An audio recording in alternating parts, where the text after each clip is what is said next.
আজি সাংবাদিক আৰু আৰক্ষীৰ দুয়োৰে বিৰুদ্ধে যুদ্ধোদ্ধান ৰূপত অৱতীৰ্ণ হ'ল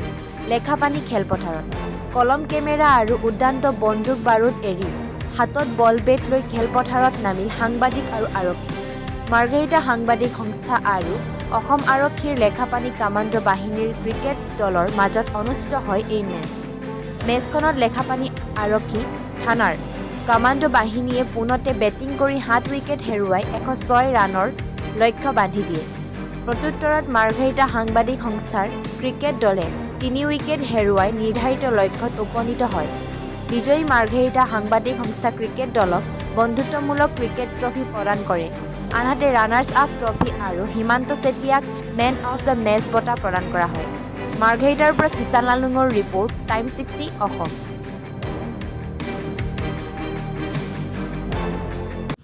আৰক্ষী আৰু সাংবাদিকতাৰ যিটো জীৱন আসলে অত্যন্ত কৰ্মব্যস্তময় জীৱন প্ৰতিটো মুহূৰ্ততে সতৰ্ক হ'ব লগা হয় কোন সময়ত আইন শৃংখলাজনিত পৰিস্থিতি অৱনতি ঘটে আৰু সেইটো কাৰণে অত্যন্ত ব্যস্তময় জীৱনৰ মাজত আসলে নিজৰ গোটেই জীৱনটোত যদি চোৱা যায় তেওঁলোকেও এটা সময়ত খেলিছিল আৰু সাংবাদিকসকলেও এটা সময়ত বিভিন্ন খেল ধেমালিত বা বিভিন্ন সাংস্কৃতিক কলাক্ষেত্ৰ কলাকৃষ্টি আদি বিভিন্ন দিশত জড়িত হৈ আছিল এই কৰ্মব্যস্ততাৰ মাজত অকণমান আহৰি সময় সাংবাদিকসকলে আসলে নিজৰ এই যে যি পুৰণা যিটো স্মৃতি এইটো আসলে নষ্টালজিক হৈ পৰিব বিচাৰে আৰু স্বাভাৱিকভাৱেই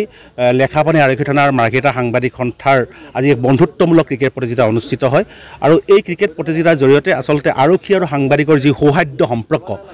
ৰক্ষা কৰি সমাজখন সংশোধন কৰাৰ যিটো সংকল্প নিশ্চিতভাৱে এটা শুভবাৰ্তা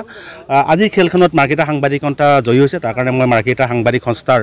দলটোলৈ শুভেচ্ছা জ্ঞাপন কৰিছোঁ তেওঁলোকে লেখাপানী আৰক্ষীয়ে আচলতে 105 ৰান তেওঁলোকে সংগ্ৰহ কৰিছিল আৰু নিৰ্ধাৰিত লক্ষ্য 7 উইকেটতে 12টা বল থকা অৱস্থাতেই মাৰ্ঘেৰিটা সাংবাদিক সন্থা সেই নিৰ্ধাৰিত লক্ষ্যত উপনীত হয় নিশ্চিতভাৱে এটা ভাল কথা যে অত্যন্ত কৰ্মব্যস্তময় থাকে সাংবাদিকতাৰ জীৱন এটা আমাৰ খেলিছিল আৰু পুনৰ আচলতে হাতত বেট বল লৈ ক্ৰিকেটৰ খেলপথাৰত নামিছে নিশ্চিতভাৱে এটা শুভ লক্ষণ আমি আশা কৰিছোঁ যে ভৱিষ্যত সময়ত এই ধৰণে আৰক্ষী প্ৰশাসন বা মাৰ্ঘেৰিটাৰ সাংবাদিকসকল বা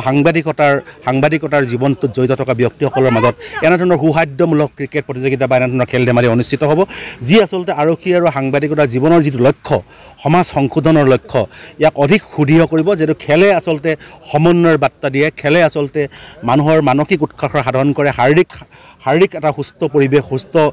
সুস্থতা সৃষ্টিৰ ক্ষেত্ৰত আসলে খেলে এক গুৰুত্বপূৰ্ণ ভূমিকা গ্ৰহণ কৰে আৰু খেলে আসলে জাতি ধৰ্ম বৰ্ণ নিৰ্বিশেষে সকলোকে এক সমন্বয়ৰ বাৰ্তা দিয়ে আমি আশা কৰোঁ যে আজি এই খেলখনে আচলতে এক শুভবাৰ্তা দিব অসমৰ সকলো ক্ষেত্ৰখনত সেই শুভবাৰ্তা দিব আৰু মই পুনৰবাৰ লেখাপানী আৰক্ষী থানাৰ বিষয়ববীয়াসকলক ধন্যবাদ জ্ঞাপন কৰিছোঁ তেওঁলোকে অত্যন্ত কৰ্মব্যস্ততাৰ মাজত এই ধৰণে মাৰ্ঘেৰিটা সাংবাদিক সন্থাৰ সৈতে এই খেলখনত অৱতীৰ্ণ হোৱাৰ বাবে তেওঁলোকক মই শুভেচ্ছা জ্ঞাপন কৰিছোঁ ক্ৰিকেট প্ৰতিযোগিতাত আজি মাৰ্ঘেৰিটা সাংবাদিক সন্থা আৰু আমাৰ লেখাপানী থানা হৈ আমি দুইটা দলে ক্ৰিকেট খেল খেলিলোঁ অন্ততঃ সুন্দৰ খেল হ'ল খেলখনত সাংবাদিক সন্থা জয়ী হৈছে আৰু খেলখন খুব ধুনীয়াকৈ পাৰ হ'ল তেওঁলোকক আমি শুভেচ্ছা জনাইছোঁ যিকেইজন ল'ৰাই ভাল খেলিছে আগন্তুক তেওঁলোকে ভাল খেলক আৰু আমাৰো ব্যস্ততাৰ মাজত সকলো প্লেয়াৰ আহিব পৰা নাছিলে তথাপিও আমি নিমন্ত্ৰণ ৰক্ষা কৰিছোঁ যাতে আমি আহি খেলি খেলখন উপভোগ কৰিলোঁ ভাল লাগিলে তেওঁলোকৰ মাজত ভাল ল'ৰাও আছে 2-এটা ল'ৰা ভাল দেখিলোঁ আমাৰো ভাল 2-এটা ল'ৰা আছে আগন্তুক আমি সময় পালে তেওঁলোকৰ লগত আকৌ যেন খেল এখন খেলিব পাৰোঁ তাৰ কামনা কৰি মোৰ বক্তৃতা সামৰিলোঁ ইয়াত লেখাপানীত বন্ধুত্ব এখন ক্ৰিকেট খেল অনুষ্ঠিত হ'ল মাৰ্ঘেৰিটা সাংবাদিক সংস্থা আৰু লেখাপানী আৰক্ষীৰ মাজত যিহেতু আমাৰ যথেষ্ট ভাল খেলিছে আমাৰ টীমে যিহেতু আমি 7 উইকেটত জয়লাভ হ'বলৈ সক্ষম হৈছোঁ আৰু লগতে এটা কথা ক'ব লাগিব হিমান্ত চেতিয়া যিজনে আজি অপেনিং কৰিছিলে আমাৰ হয় তেওঁ যথেষ্ট ভাল খেলিছিলে লগতে অনুৰাগ আছে আৰু বাকী আমাৰ সকলো সদস্যই আজি যথেষ্টখিনি ভাল খেলিছে আৰু ভাল লাগিলে যে আমি যিহেতু সদায় কৰ্মত ব্যস্ত হৈ থাকোঁ তাৰ মাজতে আজি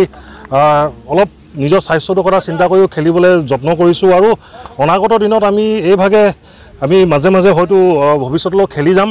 আৰু আজি যথেষ্ট সুখী হৈছোঁ কাৰণ আমি আজি জয় হৈছোঁ ধন্যবাদ